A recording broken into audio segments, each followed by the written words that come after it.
আসসালামু আলাইকুম ওয়া রাহমাতুল্লাহি ওয়া বারাকাতুহু।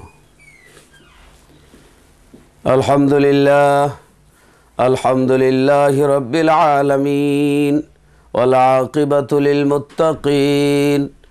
আসসালাতু ওয়াসসালামু আলা রাসূলিহিল কারীমিল আমিন ওয়া আলা আলিহিত তাইয়্যিবিনাত তাহিরিন وأصحابه الهادين المهديين. أما بعد فقد قال الله تعالى في القرآن المجيد والفرقان الحميد: أعوذ بالله من الشيطان الرجيم. بسم الله الرحمن الرحيم.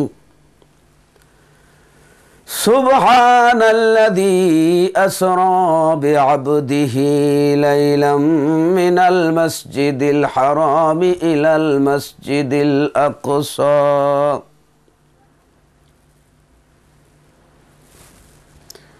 من المسجد الحرام إلى المسجد الأقصى الذي باركنا حوله لنريه من آياتنا إنه هو السميع البصير. الآية. وعن أنس رضي الله تعالى عنه أن النبي صلى الله عليه وسلم أتي بالبراق ليلة أسري به ملجما مسرجا فاستزعب عليه فقال له جبريل أبي محمد صلى الله عليه وسلم تفعل هذا؟ قال فما ركبك أحد أكرم على الله منه؟ قال فارفد عراقا أو كما قال عليه الصلاة والسلام. إن الله وملائكته يصلون على النبي يا أيها الذين آمنوا صلوا عليه وسلموا تسليما.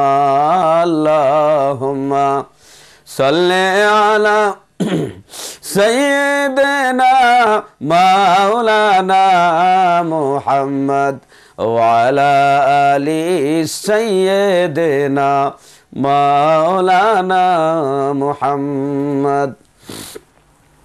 আরশের নিচে সিজদায় পড়ে কাঁদবেন নবী যারে যার। আরশের নিচে সিজদায় পড়ে কাঁদবেন নবী যারে যার। মাফ করে দাও ও গো আল্লাহ, মাফ করে দাও ও গো আল্লাহ, আমার উম্মত গুনাহগার। আল্লাহুম্মা সাল্লি আলা সাইয়্যিদিনা মাওলানা মুহাম্মদ ওয়া আলা আলি সাইয়্যিদিনা মাওলানা মুহাম্মদ। লা ইলাহা ইল্লাল্লাহ, লা ইলাহা ইল্লাল্লাহ, লা ইলাহা তার গাছেরই নাম, ইল্লাল্লাহ তার মূল। পাতায় পাতায় জপে নাম, পাতায় পাতায় জপে নাম মুহাম্মদ রাসূল। লা ইলাহা ইল্লাল্লাহ, লা ইলাহা ইল্লাল্লাহ, লা ইলাহা ইল্লাল্লাহু মুহাম্মাদুর রাসূলুল্লাহ সাল্লাল্লাহু আলাইহি ওয়াসাল্লাম। সম্মানিত প্রিয় দর্শক শ্রোতা, সকলকে অন্তরের অন্তঃস্থল থেকে মুবারকবাদ জানাচ্ছি। আমি আজকে আপনাদের সামনে সূরা বনী ইসরাইল কোরআন শরীফের 17 নম্বর সূরা 15 নম্বর পারা থেকে আমি আপনাদের সামনে আয়াত তেলাওয়াত করেছি। 1 নম্বর আয়াত আপনাদের সামনে সূরা বনী ইসরাইলের 1 নম্বর আয়াত আপনাদের সামনে তেলাওয়াত করেছি। আর একখানা হাদিস পড়েছি তিরমিজি শরীফ, আবু ইয়ালা, ইবনে হাব্বান এবং মুসনাদ ইবনে আহমদ, এবং যে হাদিস সম্পর্কে তিরমিজি সাহেবে তিরমিজি বলেছেন, ওকাল তিরমিজিউ হাজা হাদিসুন হাসানুন, এই হাদিসে হাসান। এবং আমি আল্লাহ পাকের কোরআনুল করিম থেকে আয়াত তেলাওয়াত করছি। এই আয়াতের আলোকে কিছু কথা বলবো, কারণ আপনারা সকলেই জানেন আল্লাহর হাবিব রহমতুল্লিল আলমিনকে আল্লাহ মেরাজ শরীফ নিয়েছেন। পৃথিবীর আর কোনো পয়গম্বর, পৃথিবীর আর কোনো ফিরিস্তাকে আল্লাহ মেরাজ করার নাই। আল্লাহ পাক আল্লাহর নবীর মেরাজও নিয়ে প্রমাণ করেছেন, বাদাস বুজুর্গ তুই কিসা মুখতসর, আল্লাহর পরের স্থান হলো আল্লাহর নবীর। আল্লাহর হাবিব রহমতুল্লিল আলমিন হুজুর পাক সাল্লাল্লাহু আলাইহি সাল্লাম মেরাজ শরীফ গিয়েছেন নবুয়ত প্রকাশের পর, এবং হিজরত করার সিরতে হালবিয়া নামক কিতাবের মধ্যে আছে, এই তারিখের কিতাব, ওই কিতাবের মধ্যে আছে হুজুর পাক সাল্লাল্লাহু আলাইহি সাল্লামের হিজরত করার 1 বছর পূর্বে, আবার কোনো রেওয়ায়েত আছে 2 বছর পূর্বে, আবার কোনো রেওয়ায়েত আছে 3 বছর পূর্বে।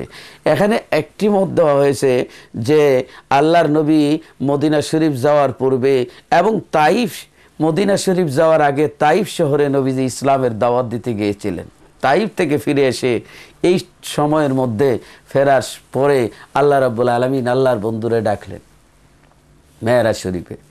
আল্লাহর নবী রহমতুল্লিল আলামিন রজবের দিন 26 তারিখ দিন গত রাত 27 তারিখে, রজবের 27 তারিখে হযরত উম্মে হানি রাদিয়াল্লাহু তাআলা আনহার ঘরের মধ্যে ছিলেন। উম্মে হানি হযরত আলী রাদিয়াল্লাহু তাআলা আনহুর বড় বোন, ওনার ঘরের মধ্যে ছিলেন।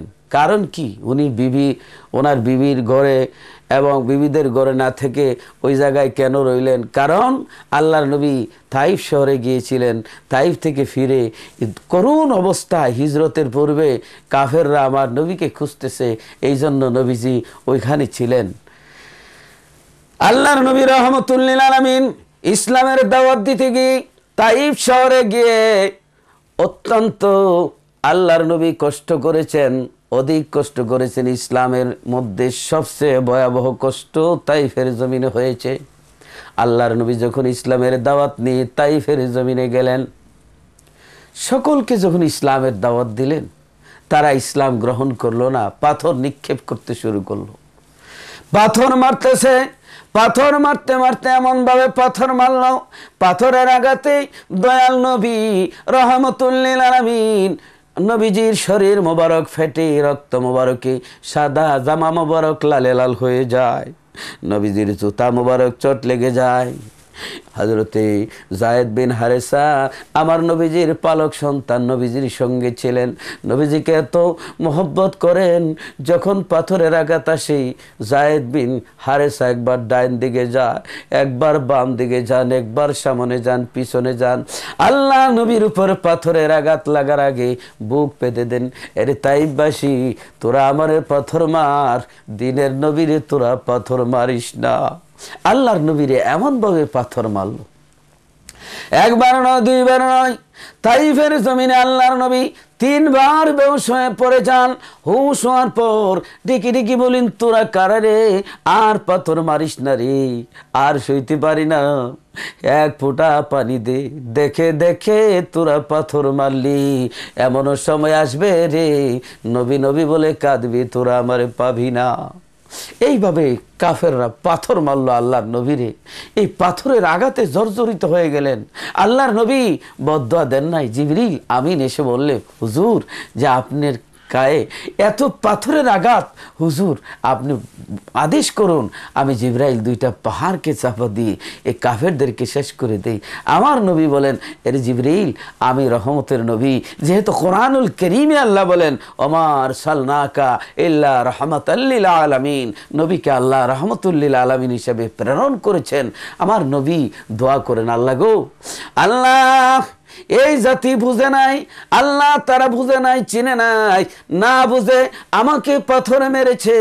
আল্লাহ গো তুমি রাগ করো না, গুসা করিও না, তাদের উপর তুমি গজব নাজিল কইরো না। তিনের নবী এমনভাবে কাঁদছেন যে আল্লাহ রহমত দান করো। এমন রহমত দান করেছেন আল্লাহ, তাইফের জমিনে গাছ লাগাইলে পানি ছাড়া গাছ হয়, বিশ্বের সর্বশ্রেষ্ঠ ফলের বাগান ফল হয় নবীর দোয়ায়, সেখানে ফল ফ্রুট এই রহমতের জায়গা। আমার জীবনে আমি দুইবার তাইফ শহরে গেছি, যে জায়গায় আপনার পাথর মেরে নবীজিকে রক্তাক্ত করে দিয়েছিলেন, সেই জায়গাটুকুন আমি দেখেছি। সেই জায়গায় আমি নফল নামাজ আদায় করেছি। আমি ওই জায়গায় আমি ধ্যান করে দেখি, ওই জায়গায় যেন এখনও লাল হয়ে আছে, নবীজির রক্ত মোবারকের চিহ্ন এখনও বোঝা যায় মনে হয়। এবং এই যে পাহাড়গুলা নবীজির উপরে অত্যাচারের কারণে পাহাড়গুলি রেডি ছিল যে আদেশ করা মাত্র তাদের উপরে আক্রমণ করার জন্য, এখনও যেন পাথর রেডি হয়ে আছে। আল্লাহর নবী, দিনের নবী এত কষ্ট তাইফের জমিনে করেছেন। আমি অল্পক্ষণ পরে এই কথাগুলো আবারও আপনাদের সামনে ব্যক্ত করব। আশা করি আপনারা আমার সঙ্গেই থাকবেন।